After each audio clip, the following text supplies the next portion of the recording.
વડાલી નગરપાલિકા વિસ્તારમાં વિકાસના કામોને ગતિ આપવા માટે આજે મહત્વપૂર્ણ કાર્યક્રમ યોજાયો હતો. વડાલી ધારાસભ્ય રમનલાલ વોરાની અધ્યક્ષતા હેઠળ વિવિધ વિકાસ કામોના ખાતમુહૂર્ત અને લોકાર્પણનો કાર્યક્રમ યોજાયો હતો. કેન્દ્ર સરકાર અને રાજ્ય સરકારે વડાલી નગરપાલિકાને લાખો રૂપિયાની ગ્રાન્ટ ફાળવવામાં આવી છે, જેના આધારે શહેરમાં અનેક વિકાસ કામો હાથ ધરવામાં આવ્યા છે. લગભગ 15 કરોડ રૂપિયાના ખર્ચે વિવિધ સુવિધાઓનું નિર્માણ અને સુધારણા કરવામાં આવી છે. આ વિકાસ કામોમાં મુખ્યત્વે રોડ અને રસ્તાઓનું નિર્માણ, પાણીના ટાંકા બનાવવાની કામગીરી, તળાવનું બ્યુટિફિકેશન તેમજ હર ઘર જન સેવા યોજના હેઠળ પાઇપલાઇન નાખવાની કામગીરી સહિતના પ્રોજેક્ટનો સમાવેશ થાય છે. આ કામગીરી પૂર્ણ થવાથી વડાલી શહેરના નાગરિકોને મૂળભૂત સુવિધાઓ વધુ સારી રીતે ઉપલબ્ધ બનશે અને શહેરના વિકાસને વધુ વેગ મળશે.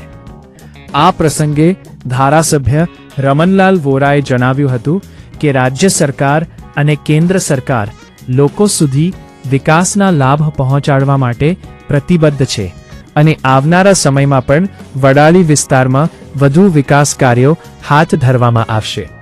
કાર્યક્રમ દરમિયાન તાલુકા અને જિલ્લા સ્તરના આગેવાનો તેમજ નગરપાલિકાના પ્રતિનિધિઓ મોટી સંખ્યામાં હાજર રહ્યા હતા.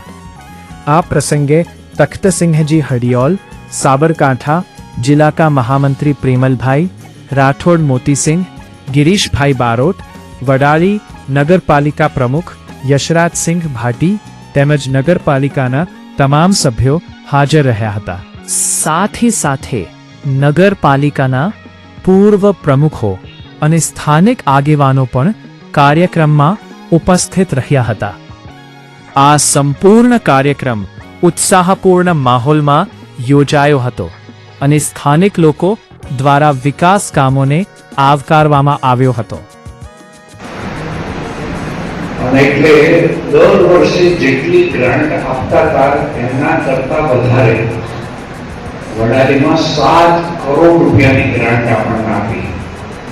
તમે બધા જાણો છો તેમ દરેક વોર્ડમાં જઈને તમે જે કામો કર્યા એ કામો લખ્યા છે અને એ કામોનું આજે આપણે કામગીરી કરી રહ્યા છે ત્યારે લગભગ 7 કરોડ રૂપિયા એ આ ફક્ત 3 મહિનાની વાત કરું છું. એ પહેલા તો જે થયા એ લગભગ 15 કરોડ 88 લાખ, હું 5 વર્ષની વાત કરું છું. ઘર કેટલા આપ્યા? 1600. એક ઘરના 4 લાખ રૂપિયા, 1600 ઘરનો કુલ આંકડો બેસે ફક્ત 64 કરોડ રૂપિયા. કેટલા? 1600 નવા મકાનો, 64 કરોડ રૂપિયા. તમે બધા જાણો છો તેમ વડાલીમાં સૌથી વધારે કોઈ પ્રોબ્લેમ હોય તો પીવાના પાણી. હું પહેલા તકસી બાપુના ઘેર જઉં તો ગળો કોઈ બધું ભરેલું પડ્યું. કેમ આટલું બધું? 3-4 દિવસે પાણી આવે ને.